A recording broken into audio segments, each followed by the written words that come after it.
con Ruth del Salto.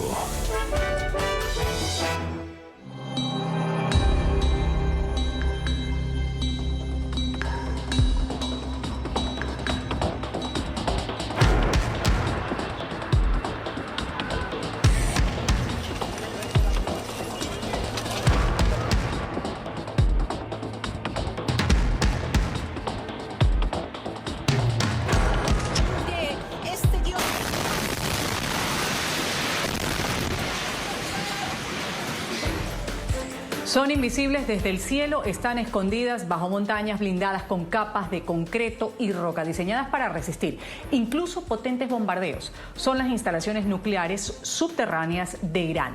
Desde hace años, Estados Unidos ha advertido que no va a permitir que Irán desarrolle un arma nuclear.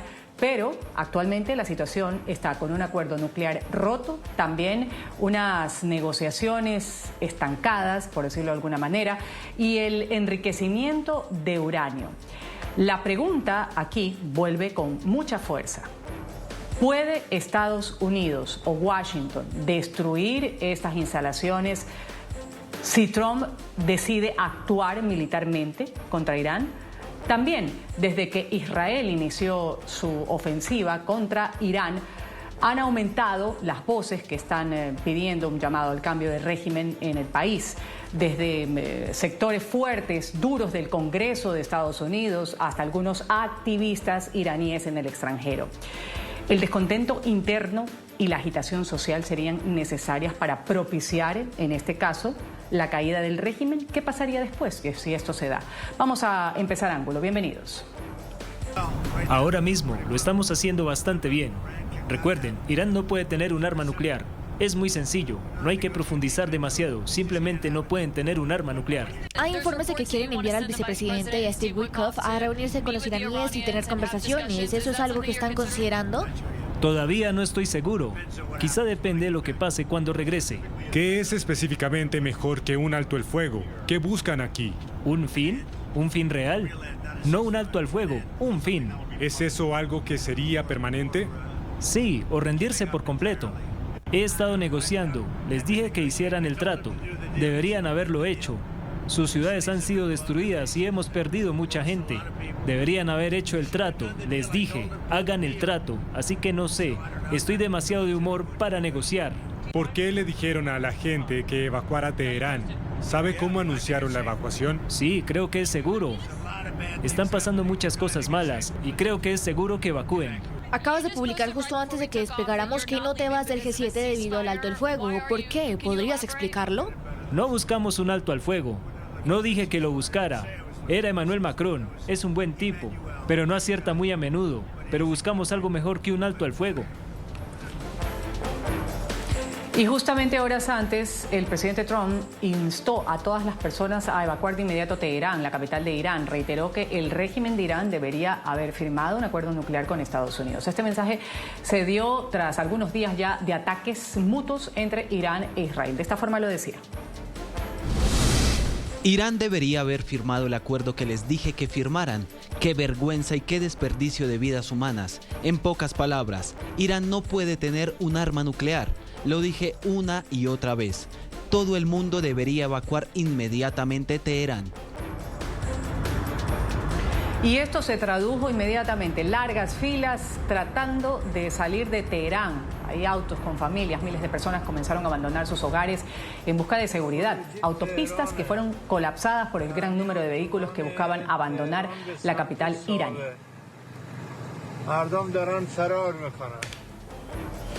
En ángulo reunimos a expertos en seguridad y defensa, también relaciones internacionales, para analizar a profundidad el escenario que muchos están poniendo sobre la mesa.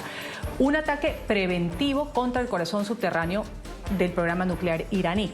¿Puede Estados Unidos destruir centrales nucleares o instalaciones nucleares en Irán? Vamos a empezar a recoger los argumentos en este debate. Voy a saludar a quienes integran el panel el día de hoy en España. Le doy la bienvenida a Jorge Gómez, experto en seguridad y defensa, oficial de la Armada en situación de reserva, exmiembro del Servicio de Inteligencia, escritor. Justamente ha escrito libros sobre los secretos de contrainteligencia. Gracias por estar con nosotros, Jorge. Bienvenido. Gracias a ustedes por invitarme nuevamente y esperemos aportar claridad a esta situación. Gracias también a Guillermo Cueto, la bienvenida, oficial de Seguridad Nacional, especializado en contraterrorismo, contrainteligencia, guerra asimétrica y subversión. Gracias por estar con nosotros. Bienvenido al programa Ángulo. Mucho gusto, Ruth.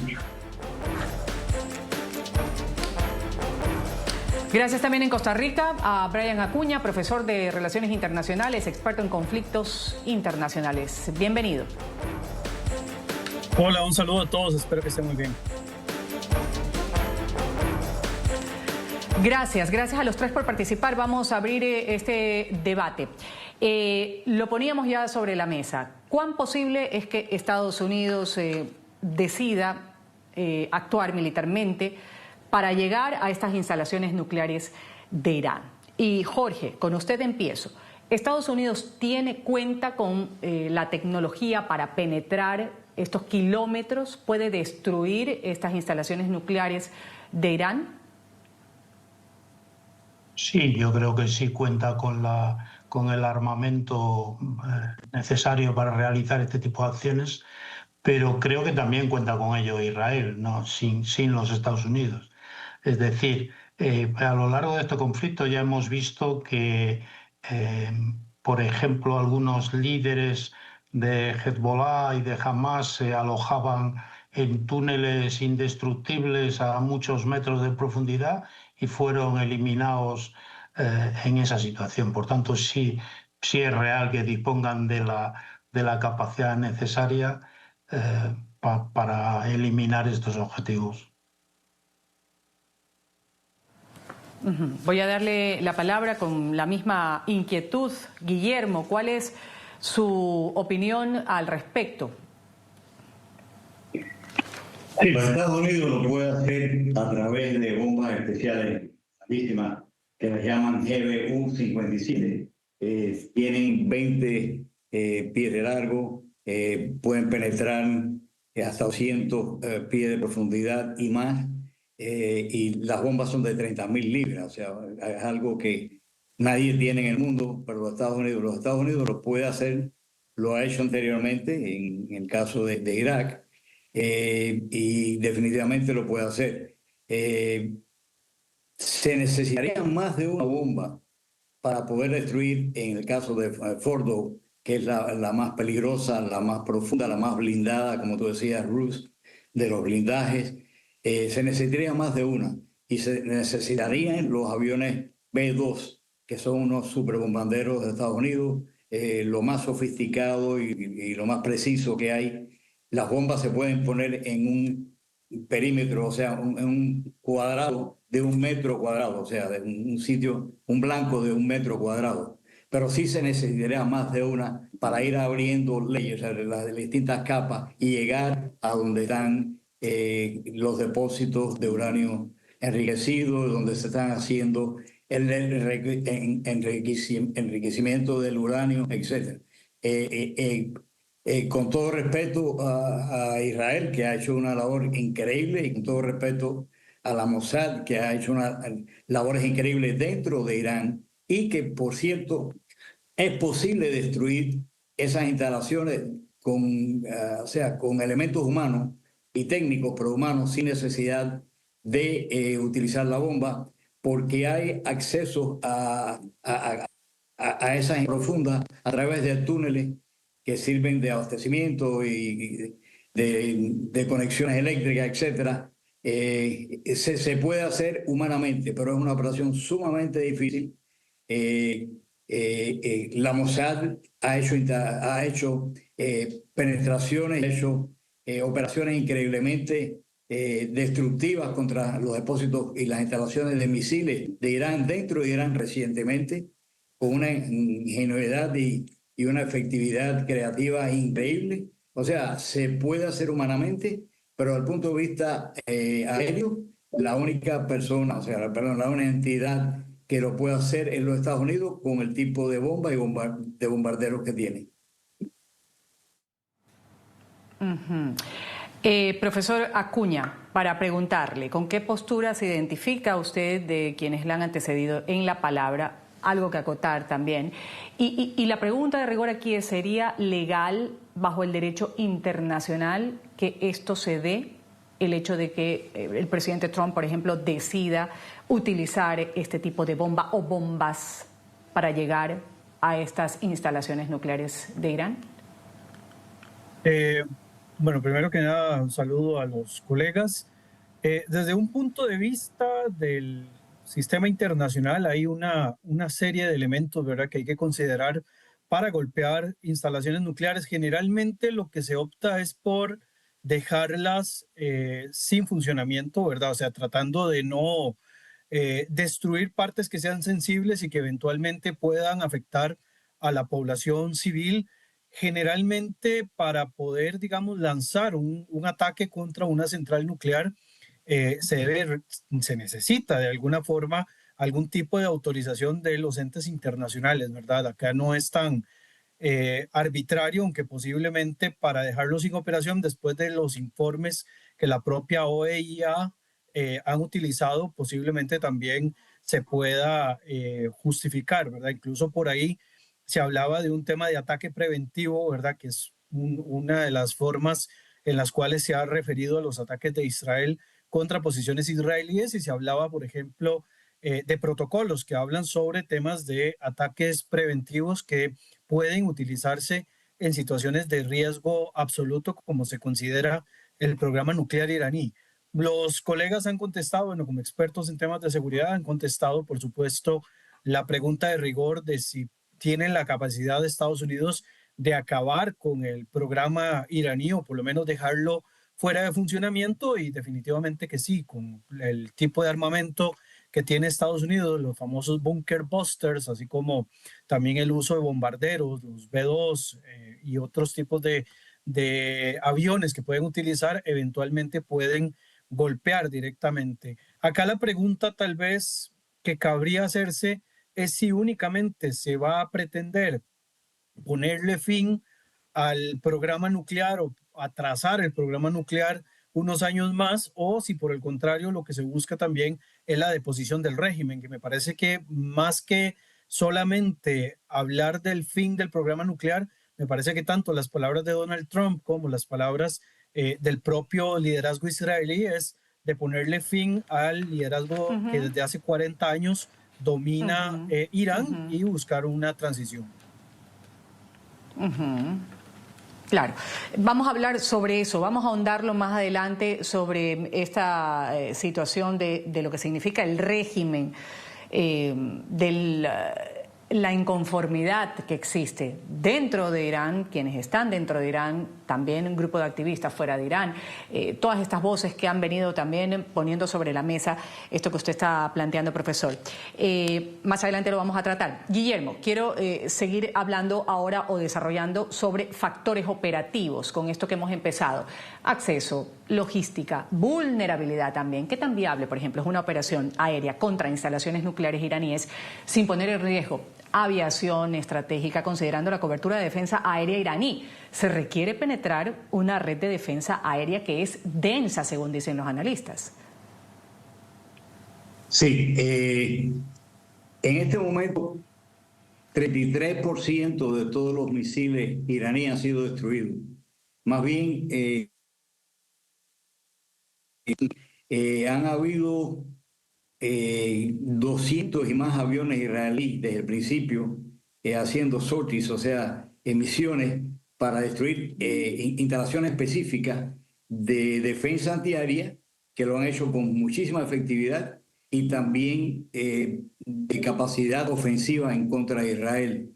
Aparte de eso, una de las misiones que mencioné anteriormente de la Mossad fue de entrar y estar, ya hace tiempo que probablemente ya estaban dentro de Irán, como se ha demostrado cuando hicieron la operación de los beepers y de los teléfonos, y después más tarde, ahora recientemente, ellos pudieron infiltrar una serie, de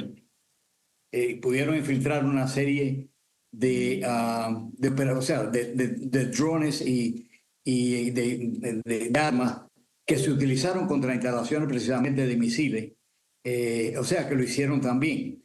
Es muy difícil que puedan hacerle daño a un B-2, por ejemplo. Los B-2 son sumamente efectivos desde el punto de vista de que son invisibles prácticamente a los radares. Aparte de eso, cuando se va a hacer una operación de esa índole, ya hay corredores abiertos que están limpios, o sea, sin ningún tipo de misiles antiaéreos de Irán que ya se han neutralizado. Todos esos corredores aéreos se neutralizan y se está seguro, antes de hacer una operación como utilizar un B-2, de que no hay posibilidad, realmente no la hay, de que puedan derribar o dañar a un B-2. Y por eso se utilizan aviones no solamente de ataque para limpiar esos corredores, sino también aviones que neutralizan toda la posibilidad de los radares y de señales electrónicas que pudieran ayudar a poner en blanco, o sea, en la mirilla de los misiles, los bombarderos de Estados Unidos o los bombarderos que fuesen de cualquier país.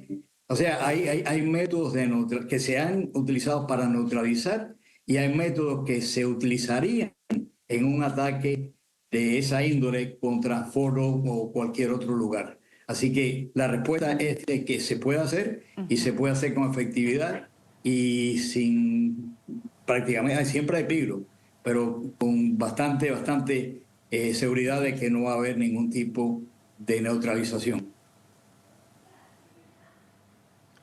Hablando de esta efectividad, Jorge, un ataque exitoso debería apuntar a destrucción total de un sitio, bastaría solo con inutilizar su capacidad operativa, por ejemplo, bloquear accesos, destruir componentes clave o cortar energía.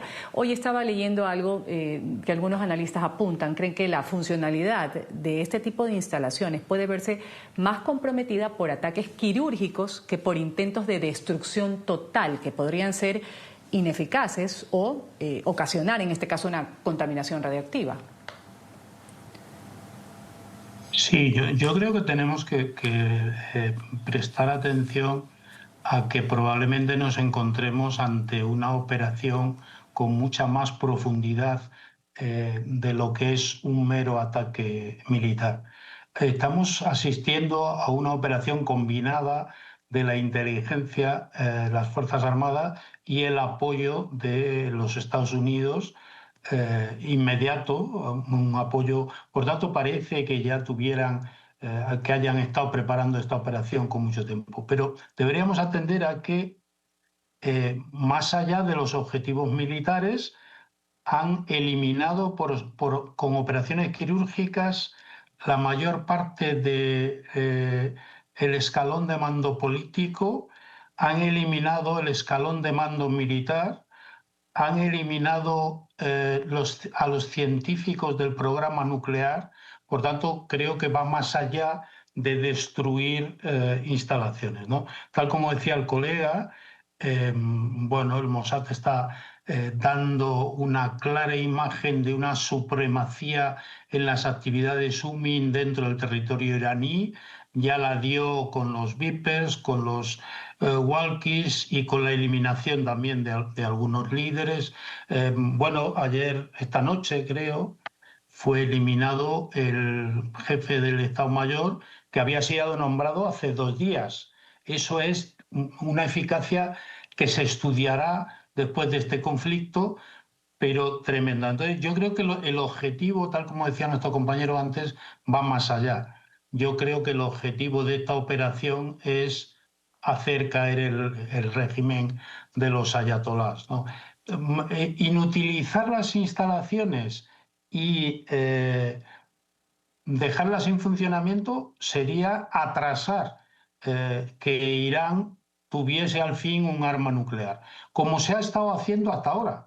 Se ha estado atrasando, ya no es la primera vez que Israel ataca instalaciones nucleares de Irán, y ahora yo creo que el objetivo es mucho más grande y va más allá, y es derrocar al régimen. Evidentemente, un Irán con armamento nuclear no solo es un enemigo para para Israel, es un enemigo también para Arabia Saudita, es un enemigo para los suníes. Es decir, yo creo que muchos están aplaudiendo estas operaciones realizadas por Israel. Antes preguntabas, Ruth, ahora mismo la capacidad de defensa de Irán es cero, la han eliminado.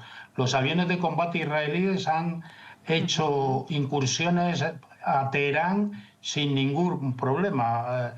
Tienen absolutamente anulada la protección antiaérea iraní y Irán ha reaccionado pues con lo que puede, con el lanzamiento de misiles que ha hecho daño en Israel también.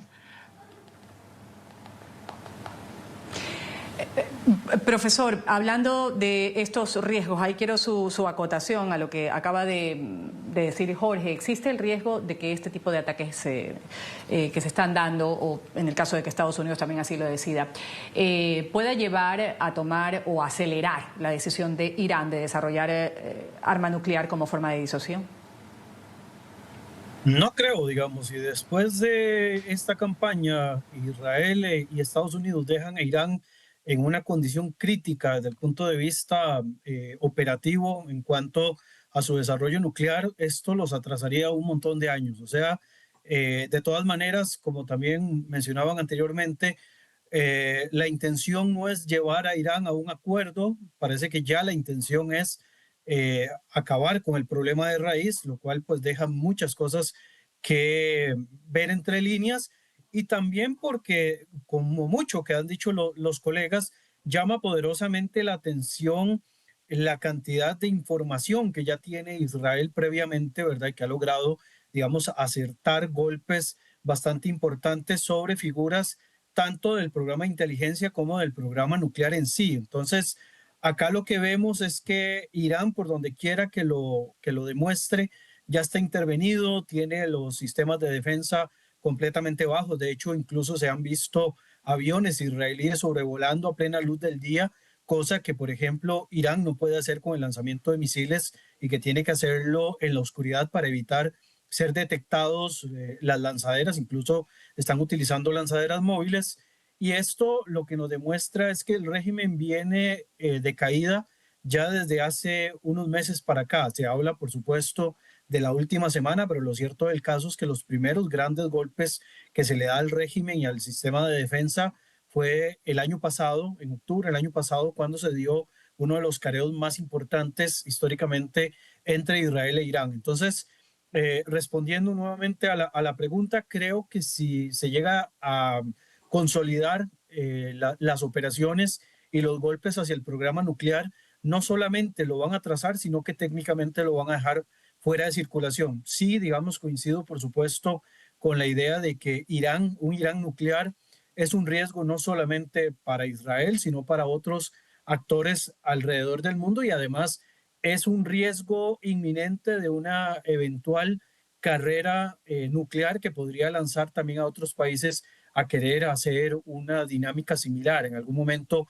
Arabia Saudita había mostrado este tipo de intereses y en algún momento también incluso Turquía había mencionado la posibilidad de ellos desarrollar energía nuclear para estos fines. Entonces, definitivamente cortando a Irán de alguna forma se le manda un mensaje a los demás de que el tema de la no proliferación no va a ser negociado, ¿verdad? A pesar de que, por supuesto, muchos de los países que ya tienen armas nucleares no son firmantes ni ratificantes del Tratado de No Proliferación, pero lo cierto del caso es que los equilibrios están hechos para el beneficio de ciertos actores en el sistema internacional. Vamos a ir a una pequeña pausa comercial, enseguida volvemos con Ángulo y justamente ya lo hemos mencionado o hemos adelantado algo en el primer bloque. Desde que Israel inició esta ofensiva contra Irán, han aumentado llamados a un cambio de régimen en Irán desde sectores duros del Congreso en los Estados Unidos. También algunos activistas iraníes que están en el extranjero. Ellos sostienen que la República Islámica está debilitada y que este es un momento que hay que aprovechar. Descontento interno por una parte, agitación social para quizá propiciar la caída del régimen que está encabezado por el Ayatollah Ali Khamenei. Vamos a volver enseguida con este tema en Ángulo.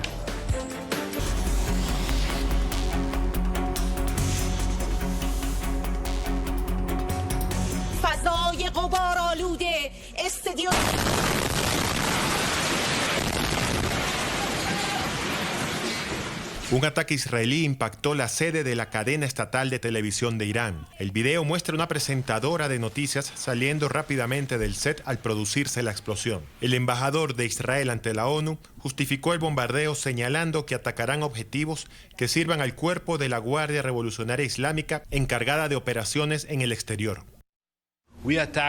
Atacamos objetivos que sirven al cuerpo de la Guardia Revolucionaria Islámica en este esfuerzo. Intentaremos minimizar las bajas civiles y dar advertencias, pero cualquiera que coopere con el cuerpo de la Guardia Revolucionaria Islámica y apoye los esfuerzos de este régimen terrorista debe saber que contamos con muy buena información de inteligencia y lo hemos demostrado. Entonces, ¿por eso atacaron a la cadena de televisión? Quien quiera que esté cooperando con este régimen terrorista debería considerar sus medidas. Por su parte, el primer ministro de Israel, Benjamín Netanyahu, afirmó que la Fuerza Aérea de su país domina el espacio aéreo de la capital iraní. La Fuerza Aérea israelí controla los cielos de Teherán. Esto supone un cambio en toda la campaña. Estamos en camino de lograr nuestros dos objetivos, la eliminación de la amenaza nuclear y la eliminación de la amenaza de los misiles. El ejército israelí ofreció cifras de las fuerzas hebreas en combate y los objetivos destruidos. A lo largo de la noche completamos una amplia ofensiva contra múltiples emplazamientos en el corazón de Irán. Más de 50 aviones de combate y aeronaves participaron en este ataque, atacando y destruyendo más de 120 lanzadores de misiles tierra-tierra. Esto representa un tercio de los lanzadores de misiles tierra-tierra en posesión del régimen de Irán. Autoridades iraníes señalaron que un depósito de petróleo en Teherán fue blanco de un ataque israelí, pero mencionaron que la situación está bajo control. Vías de comunicación también fueron afectadas. Las imágenes reflejan columnas de humo saliendo de una autopista cerca de Sabeh, al suroeste de la capital iraní, Teherán. También instalaciones nucleares fueron impactadas. Así lo evidenciaron imágenes satelitales, entre ellas Isfahán, donde varios edificios fueron atacados, y también la planta más pequeña de las 3 instalaciones de enriquecimiento de uranio de Irán, el extenso complejo nuclear de Natanz, fue destruido. Seguimos el debate. Me acompañan Jorge Gómez, experto en seguridad y defensa, también Guillermo Cueto, oficial de seguridad nacional, y Brian Acuña, profesor de Relaciones Internacionales. Jorge, hablemos un poco sobre la libertad de expresión en Irán, que está fuertemente restringida en este país. Hasta ahora no ha habido, al menos no se ha conocido llamados públicos significativos dentro de Irán para derrocar al régimen tras los ataques que han empezado por parte de Israel. ¿Qué hace pensar que es la oportunidad para derrocar este régimen? Bueno, a mí como oficial de inteligencia, exoficial del Servicio Español, me hace pensar esto, el que hayan sido eliminadas tantas personas de la cadena de mando política, de la cadena de mando militar, de la cadena de mando de inteligencia. Esto significa desmembrar un Estado y por tanto facilitar la capacidad de reacción de grupos de la oposición, tanto internos como externos. Nunca van a tener un momento de más debilidad ahora mismo, que muchos de los dictadores, no lo olvidemos,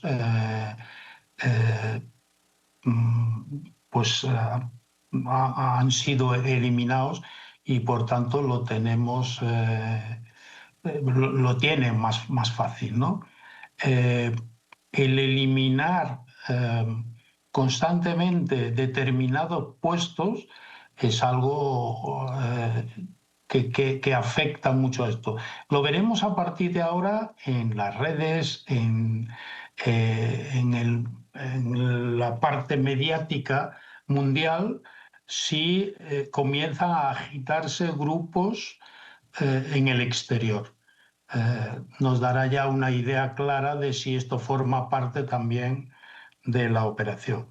Y yo lo que quisiera, Ruth, también, si podemos en algún momento, el problema de los dictadores, de los ayatolás, es la capacidad que tienen de llamada a todas las personas que viven en el exterior, a todos los iraníes que viven en el exterior, y me gustaría si podemos analizar, aunque sea un poco, algo que podría ser muy importante, como es el desvío hacia acciones terroristas en diversas partes del mundo. Lo vamos a tocar más adelante, seguro que sí. Voy a darle la palabra al profesor Acuña. En los últimos años, con respecto a lo que estamos poniendo sobre la mesa ahora en este segundo bloque, Irán, escenario de protestas nacionales contra el régimen, especialmente 2022-2023, fue tras la muerte de Mahsa Amini, esta joven, 22 años de edad, arrestada por la policía de la moral por supuestamente no llevar bien colocado el velo. Desde entonces se vio muchos activistas en las calles, fueron detenidos, autoridades intensificando una represión y aumento también en los enjuiciamientos penales y ejecuciones. El descontento sigue siendo a día de hoy generalizado, como se veía en el 2022-2023. Sí, la opinión pública muestra de que la situación en Irán hace de que la población esté bastante descontenta con la forma en la que el régimen maneja la situación. En oportunidades anteriores, lo que ha hecho el régimen es reprimir a los manifestantes, tanto a través de las fuerzas Basij, ¿verdad?, que son estas fuerzas paramilitares leales al régimen, como también a través de fuerzas internacionales, incluso algunas vinculadas con el Hezbollah, que en algún momento también estuvieron tratando de reprimir. Pero hemos visto incluso en estos días que se han dado los ataques de Israel contra posiciones de Irán, donde se escuchan voces disidentes hablando de muerte al dictador y fuera Jamenei. Incluso lo hemos visto también con mucho énfasis en canales alternativos que no funcionan dentro de Irán, como lo es la IRNA, ¿verdad?, que es una emisora iraní que funciona en Londres, si mal no recuerdo. Y esto pues también viene, digamos, a justificar que si bien es un país donde mayoritariamente una gran parte de la población es de origen persa, hay que entender de que también hay minorías que a lo largo del país se han sentido discriminadas o se han sentido hechas a un lado, ¿verdad? Incluyendo, por ejemplo, la minoría azerí, que es de la cual desciende el propio presidente Pezeshkian, o también, por ejemplo, la minoría árabe que se encuentra cerca del Golfo, o una minoría importante como lo es el caso de los kurdos. Entonces, definitivamente lo que se ve en la opinión pública es que ya hay mucho descontento con respecto a las acciones del régimen. Incluso se escuchaban en los reclamos anteriores de que querían de que el régimen resolviera los asuntos de Irán y que dejaran de concentrarse en las situaciones del resto de la región, ¿verdad?, incluyendo Siria, Líbano, los territorios palestinos, y que empezaran a darle el lugar que se merecía la situación social y económica de la propia población iraní, que se sentían desplazados debido a la cantidad de recursos que el propio régimen ha intentado, digamos, desviar hacia estos otros conflictos para poder lograr esta intención que han tenido a lo largo de los años de convertirse en los principales gestores de esta media luna chiita que a lo largo del Levante se ha desarrollado en los últimos años. Guillermo, justamente por esta represión de la que estamos hablando, una revuelta, dicen algunos, es poco probable en este preciso momento en Irán. ¿Cómo lo ve usted? No, yo creo que es posible. En todos estos tipos de dinámicas, a medida que se va neutralizando, como ha hecho la Mossad específicamente, las cabezas, como decía Jorge y Acuña, todo el comando de las distintas instituciones, de la Guardia Revolucionaria, de los mismos Quds, dentro del aparato militar y paramilitar de ellos, se va creando un vacío en cuanto a la represión, en cuanto a la contrainteligencia de ellos. Y tenemos que repetir que en Irán hay una muy extendida penetración de inteligencia de Israel y de otros países que le tienen todo el pulso no solamente a la parte militar y la parte científica, etcétera, y de comunicaciones, sino a la parte de la población civil. en todas estas dinámicas, de nuevo, paralelamente que se hacen operaciones a largo plazo de operaciones militares, operaciones paramilitares, se hace planificación de este tipo de situación que tú mencionas, Ruth, que son los movimientos de masas dentro de un país. Y eso se utiliza a beneficio de la independencia del país, de la libertad del país, de la la instalación de derechos humanos, etc. Y se hace a base de operaciones, como se dice en inteligencia, black operations, operaciones encubiertas, que van moviendo los distintos sectores de la distinta población demográficamente, por sectores de edad, por sectores de profesiones y disciplinas. Es una cosa sumamente científica y sumamente organizada, y es una ciencia, en realidad, la movilización de las masas. Y esto lo que hace es que hace una concentración, no una concentración, es una fusión de todos estos grupos, movimientos funcionales, y se coge una dinámica que envuelve caracteres nacionales. Ahí es donde viene que este no es el momento todavía, porque estamos en la parte bélica todavía, y ellos están más asustados que nada. O sea, no es el momento que el pueblo salga a la calle. Ellos están simplemente resguardando, pero sí, a partir de muy poco, sí se va a ver las expresiones públicas, sobre todo en algunas partes que no se van a afectar, están militarmente afectadas, pero vamos a ver todas estas congruencias. También, en lo que se refería a Jorge, yo creo que es muy importante, hay que tener mucho cuidado, y cuando tú lo puedas cubrir, Cruz, que nos dé oportunidad, de las operaciones de lo que es la Guardia Revolucionaria de Hezbollah y de los Quds, que es un operativo de las Guardias Revolucionarias para hacer operaciones clandestinas en el exterior, en todas partes del mundo. Vamos a regresar luego del corte comercial ya con las conclusiones en ángulo, y voy a empezar dándole la palabra a Jorge primero, luego a Guillermo también, para que hagan sus anotaciones sobre esta conclusión que quieren dar, y termino con el profesor Acuña. Volvemos luego del corte.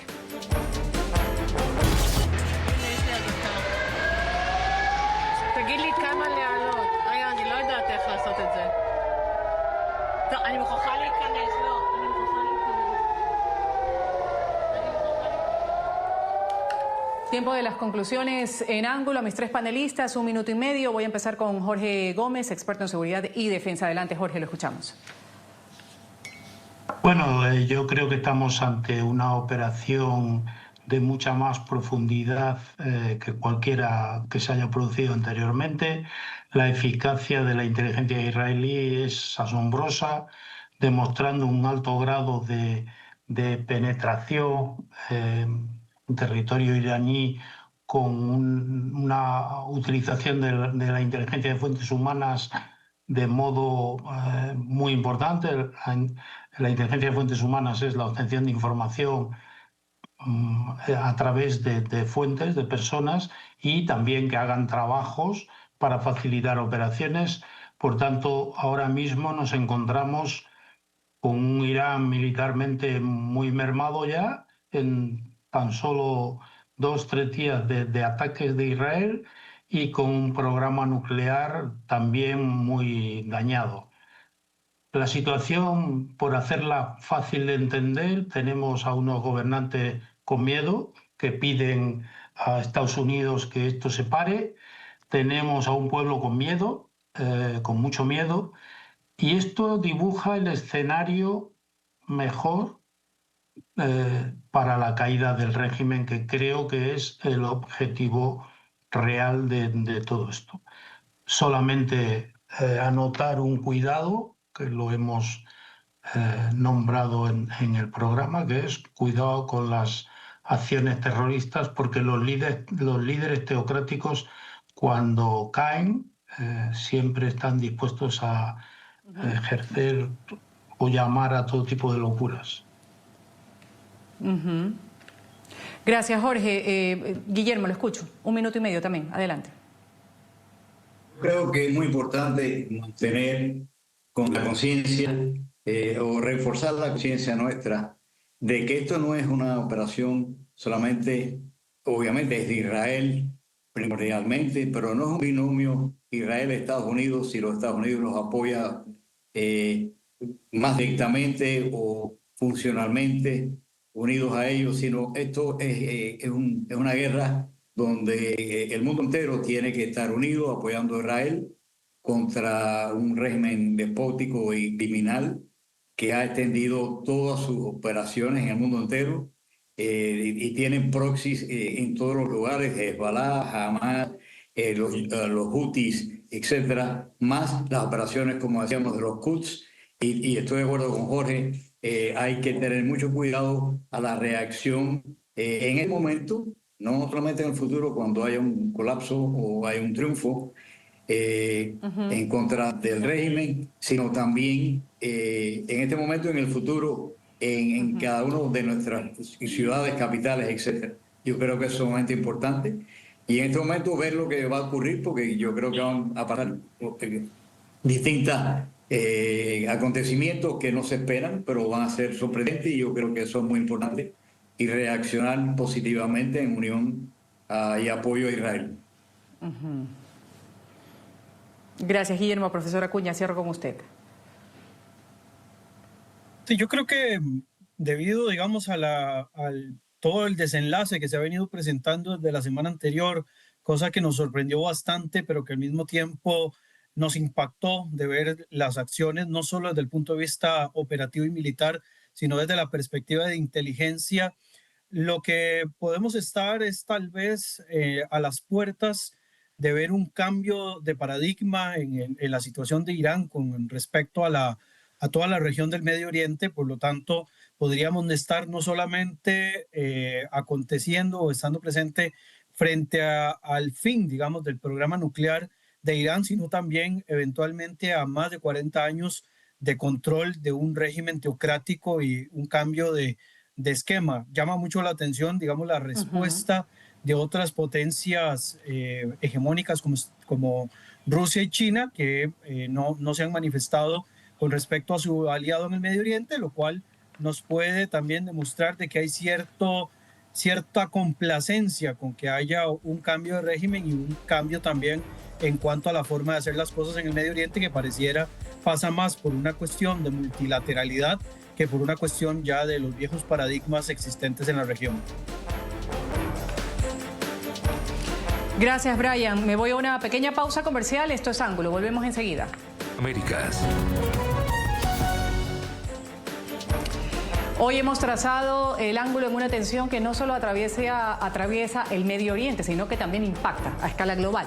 El conflicto entre Israel e Irán. ¿Qué impacto tendría una intervención de Estados Unidos en instalaciones nucleares de Irán, si así lo decide finalmente el presidente Trump? En lo económico, por ejemplo, sobre el precio del petróleo, la estabilidad del estrecho de Hormuz, considerando que Irán podría bloquearlo en represalia. Hasta un 30% del comercio global del petróleo pasa por este estrecho.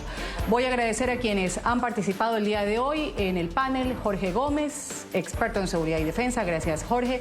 A Guillermo Cueto, oficial de Seguridad Nacional, especializado en contraterrorismo y contrainteligencia. Gracias por haber estado con nosotros, Guillermo.